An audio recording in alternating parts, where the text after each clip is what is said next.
Kembali lagi ke channel Rahmat Firdaus yang cadas. Kita tadi di part 1 sudah membahas mengenai ekonomi, prinsip dasar dari ekonomi sendiri.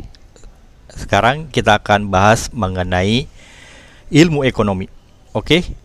Ya, ilmu ekonomi banyak dibahas dalam sebuah ilmu khusus yang dikenal dengan nama ilmu ekonomi, yang di dalam mencakup sosiologi, sejarah, antropologi, dan geografi. Beberapa bagian ekonomi yang merupakan ilmu terapan seperti produksi, distribusi, perdagangan, dan konsumsi yang dibahas dalam ilmu lain seperti ilmu teknik, manajemen, administrasi bisnis, sains terapan, dan keuangan. Banyak sektor dalam ekonomi yang kemudian dikelompokkan menjadi 3 sektor utama, yaitu sektor primer, sektor sekunder, dan sektor tersier. Seperti itu ya.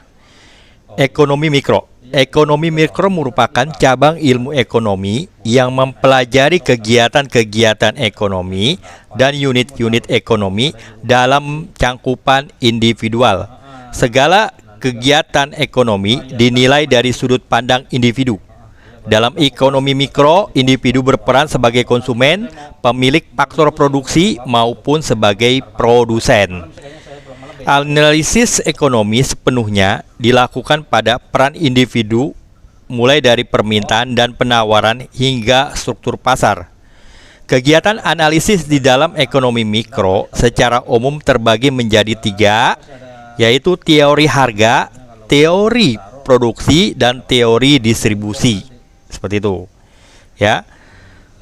Jadi tadi saya udah bahas tentang ekonomi mikro yang merupakan cabang dari ilmu ekonomi yang mempelajari kegiatan-kegiatan ekonomi nih, dari unit-unit ekonomi. Dan sekali lagi ya, kegiatan analisa sini di dalam ekonomi mikro secara umum 3, teori harga, produksi, dan distribusi. Itu yang terpenting ya. Di sini juga ada sektor tradisional, primer, sekunder, dan tersier. Termasuk dalam sektor primer adalah sektor-sektor yang memanfaatkan langsung sumber daya alam. Ya, beberapa industri manufaktur yang proses produksinya erat dengan sumber daya alam juga seringkali dikategorikan sebagai industri di sektor ini. Antara lain industri di bidang pengepakan, penyulingan, atau pengumpulan sumber daya alam. Ya, sektor ini biasanya merupakan sektor utama dalam berkontribusi paling besar di perekonomian negara-negara berkembang. Seperti itu ya.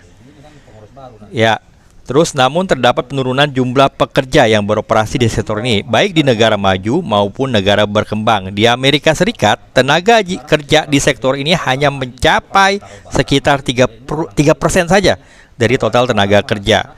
Nah, ini yang harus dipahami di sektor primer ini ya.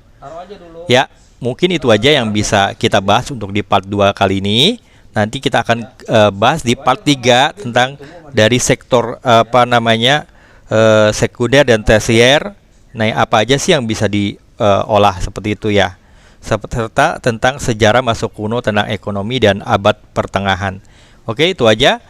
Nanti akan kembali ke channel Rahmat Firdaus di part 3. Tetap semangat dan tetap berpositif thinking.